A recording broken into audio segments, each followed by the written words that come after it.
पृथ्वी पर नदियाँ, झील, झरने, घास के मैदान और पहाड़ बेहद खूबसूरत लगते हैं, जो हमारे ग्रह को जीवंत बनाए रखने में अहम भूमिका निभाते हैं। धरती पर प्राकृतिक चीजों में पहाड़ सबसे ज्यादा पसंद किए जाते हैं, जो जितने ऊंचे होते हैं उनके ऊपर चढ़ाई करना उतना ही मुश्किल होता है। क्या आपने कभी सोचा है कि आखिर पृथ्वी पर पहाड़ कितनी ऊंचाई तक बढ़ सकते हैं और इसके लिए पहाड़ को किस प्राकृतिक प्रक्रिया से गुजरना पड़ता है? आज इस वीडियो में हम इसी सवाल का जवाब तलाश करने की कोशिश करेंगे। कितनी ऊंचाई तक बढ़ सकते हैं पहाड़? जब भी पहाड़ का जिक्र होता है तो हर किसी के दिमाग में सबसे पहले एशिया में हिमालय पर्वत श्रृंखला का नाम आता है। वहीं एशिया में माउंट एवरेस्ट को दुनिया का सबसे ऊंचा पहाड़ माना जाता है, जिसकी चोटी तक पहुंचने के लिए हर साल सैकड़ों पर्वतारोही एक लंबे सफर पर निकलते हैं। हालांकि माउंट एवरेस्ट की चढ़ाई कर पाना इतना भी आसान नहीं है, क्योंकि ये पहाड़ साल भर बर्फ की मोटी चादर से ढका रहता है। इस जगह पर तापमान इतना ठंडा होता है कि हाथ पांव जमने लगते हैं, जबकि पहाड़ की ऊंचाई पर जाते हुए ऑक्सीजन की कमी बहुत ज्यादा महसूस होती है। इसके अलावा माउंट एवरेस्ट की कुछ जगहों पर तेज और खतरनाक बर्फीले तूफान चलते हैं, जिसमें फंसने वाले व्यक्ति का जिंदा बच पाना बहुत ही मुश्किल होता है। यही वजह है कि माउंट एवरेस्ट की चोटी तक पहुंचने की कोशिश करने वाले कई पर्वतारोही अपनी मंजिल पर पहुंचने से पहले ही दम तोड़ देते हैं, जिनकी लाशें सालों साल तक माउंट एवरेस्ट की बर्फ के नीचे दफने रहती हैं। माउंट एवरेस्ट की कुल ऊंचाई 8,849 मीटर है, जबकि हर साल ये पहाड़ 2 सेंटीमीटर के हिसाब से ऊंचा होता जा रहा है। सवाल खड़ा होता है कि आखिर पृथ्वी पर पहाड़ कितने ऊंचे हो सकते हैं और माउंट एवरेस्ट कब तक इस रफ्तार के साथ बढ़ता रहेगा?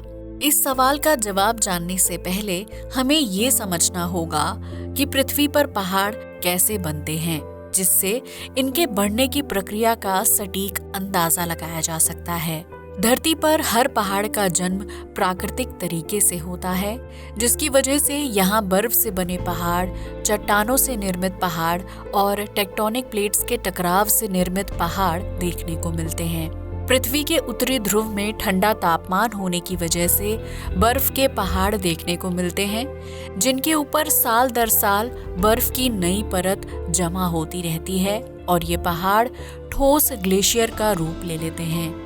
इसी तरह हवाई समेत समुद्र के किनारे बसे देशों में ज्वालामुखी से निर्मित पहाड़ देखने को मिलते हैं, जिनसे निकलने वाला गर्म लावा बीतते समय के साथ ठंडा होकर ठोस रूप ले लेता है और इस तरह ज्वालामुखी पहाड़ का जन्म होता है।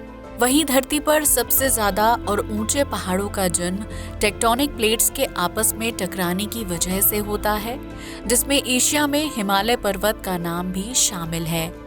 जब जमीन के 2 बड़े टुकड़े आपस में टकराते हैं तो भारी टेक्टोनिक प्लेट्स नीचे की तरफ दबने लगती हैं, जबकि हल्की प्लेट्स ऊपर की तरफ उठने लगती हैं।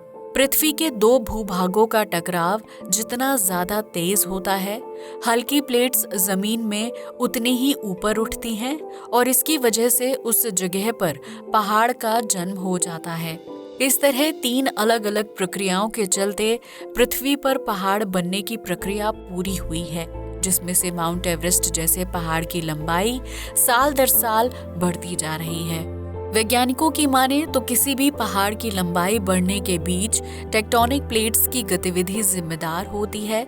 जिस पहाड़ के नीचे टेक्टोनिक प्लेट्स सक्रिय होती हैं, उसकी लंबाई में बढ़ोतरी होना तय है। हालांकि पृथ्वी पर ज्यादातर पहाड़ एक सीमित ऊंचाई तक ही बढ़ते हैं, जिसके बाद उनकी लंबाई में कोई बदलाव देखने को नहीं मिलता है। लेकिन किसी भी पहाड़ को एक सीमित ऊंचाई तक पहुंचने में काफी समस्याओं का सामना करना पड़ता है, क्योंकि इस दौरान पहाड़ के रूप में पृथ्वी के ग्रेविटी फोर्स का भार काफी ज्यादा होता है।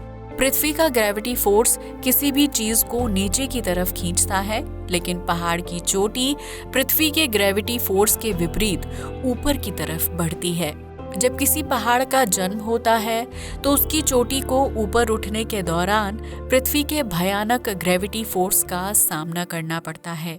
ये ग्रेविटी फोर्स इतना ज्यादा ताकतवर होता है कि कुछ पहाड़ थोड़ी बहुत ऊंचाई प्राप्त करने के बाद नहीं बढ़ पाते हैं। वहीं हिमालय जैसे पहाड़ ग्रेविटी फोर्स के विपरीत तब तक बढ़ते रहते हैं जब तक हल्की टेक्टोनिक प्लेट्स ऊपर की तरफ उठती रहती हैं। इसके अलावा अपरदन यानी एरोजन भी पहाड़ों को ज्यादा ऊंचाई प्राप्त करने से रोकता है, क्योंकि इस प्रक्रिया के दौरान मिट्टी, पत्थर, ढीली और हल्की चट्टानें टूटकर पहाड़ से अलग हो जाती हैं। भूवैज्ञानिकों की माने तो जो पहाड़ पृथ्वी के ग्रेविटी फोर्स को झेलते हुए ऊंचाई को प्राप्त करते हैं, उनके शिखर यानी चोटी काफी तीखी और नुकीली होती है। इस तरह के पहाड़ों पर लैंडस्लाइड का खतरा काफी ज्यादा रहता है, जिसकी वजह से टेक्टोनिक प्लेट्स के ऊपर उठने की वजह से बने पहाड़ आसानी से ढह जाते हैं। वहीं ज्यादा तीखे और ऊंचे शिखर वाले पहाड़ों पर बर्फ ज्यादा मात्रा में गिरती है, जिसकी वजह से ऐसे पहाड़ों पर चढ़ाई करना बहुत ही मुश्किल हो जाता है। दरअसल ऊंचे पहाड़ों के ऊपर हर वक्त पृथ्वी का ग्रेविटी फोर्स पड़ता रहता है, जिसकी वजह से उनके कभी भी नीचे ढहने के चांस बने रहते हैं। अब अगर बात करें पहाड़ कितनी ऊंचाई तक बढ़ सकते हैं, तो इसका कोई सटीक जवाब भूवैज्ञानिक अभी तक नहीं खोज पाए हैं। वैज्ञानिकों की माने तो जब तक टेक्टोनिक प्लेट्स में गतिविधि चलती रहती है, तब तक पहाड़ धीमी गति के साथ बढ़ता रहता है। इतना ही नहीं, पहाड़ों के ऊंचे होने की रफ्तार इतनी धीमी होती है कि आम इंसान को आसानी से उसकी ऊंचाई में फर्क महसूस नहीं होता है। वहीं अगर माउंट एवरेस्ट की ऊंचाई की बात की जाए तो ये आने वाले कुछ सालों तक इसी तरह निरंतर बढ़ती रहेगी। भूवैज्ञानिकों की माने तो माउंट एवरेस्ट के साउथ वाले हिस्से में काफी असंतुलन देखने को मिलता है, जो इस बात की तरफ इशारा करता है कि इस हिस्से में लैंडस्लाइड होने का खतरा सबसे ज्यादा है। इतना ही नहीं, माउंट एवरेस्ट का वो हिस्सा काफी ज्यादा ऊंचा और तीखा भी है, जिसकी वजह से उसके ऊपर पृथ्वी का प्रचंड ग्रेविटी फोर्स पड़ता है। इसके अलावा ज्वालामुखी से निर्मित होने वाले पहाड़ों की ऊंचाई भी लगातार बढ़ती रह सकती है, लेकिन इस तरह के पहाड़ों के जन्म के लिए लावा का निरंतर बाहर निकलते रहना जरूरी है। वैज्ञानिकों की माने तो ज्वालामुखी से बनने वाले पहाड़ साल दर साल इसलिए बढ़ते हैं क्योंकि विस्फोट के दौरान बाहर निकलने वाला गर्म लावा कुछ समय बाद ठंडा होकर ठोस हो जाता है। वो ठोस लावा चट्टान और पत्थर के रूप में बदल जाता है और उसी पहाड़ का हिस्सा बन जाता है, जिसकी वजह से ज्वालामुखी पहाड़ की लंबाई में बढ़ोतरी होती रहती है। हवाई में जैसे बहुत से ज्वालामुखी पहाड़ हैं जो सक्रिय हैं और लावा की वजह से उनकी लंबाई बढ़ती रहती है, लेकिन जलवायु परिवर्तन की वजह से समुद्र का जल स्तर बढ़ रहा है, जिसकी वजह से ये ज्वालामुखी के पहाड़ आधे से ज्यादा पानी के अंदर डूबे हुए हैं और इस वजह से उनकी असल ऊंचाई इंसानी आंखों के सामने नहीं आ पाती है। हालांकि ज्वालामुखी के पहाड़ों में कई सालों के अंतराल में विस्फोट होता है, जबकि एक समय बाद ये पहाड़ पूरी तरह से सक्रिय भी नहीं रहते हैं। यही वजह है कि ज्वालामुखी के पहाड़ एक सीमित ऊंचाई प्राप्त करने के बाद नहीं बढ़ते हैं, क्योंकि तब तक उस पहाड़ के नीचे बनने वाला लावा खत्म हो चुका होता है। इतना ही नहीं, धरती पर जलवायु परिवर्तन की वजह से ग्लेशियर और बर्फ के पहाड़ पिघल रहे हैं, जिसकी वजह से उनकी लंबाई बढ़ने के बजाय घट रही है।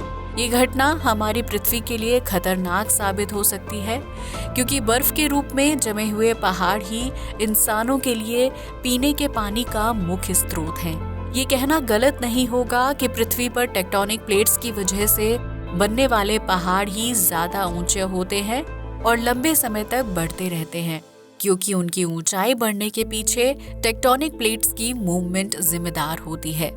खैर, इन पहाड़ों का बढ़ना हम इंसानों और धरती के अस्तित्व के लिए अच्छा है या बुरा, ये तो आने वाले समय में ही पता चल पाएगा। तो दोस्तों, अब तो आप समझ ही गए होंगे कि धरती पर पहाड़ कैसे बनते हैं और ये कितनी ऊंचाई तक बढ़ सकते हैं। आज के लिए बस इतना ही। जय हिंद दोस्तों।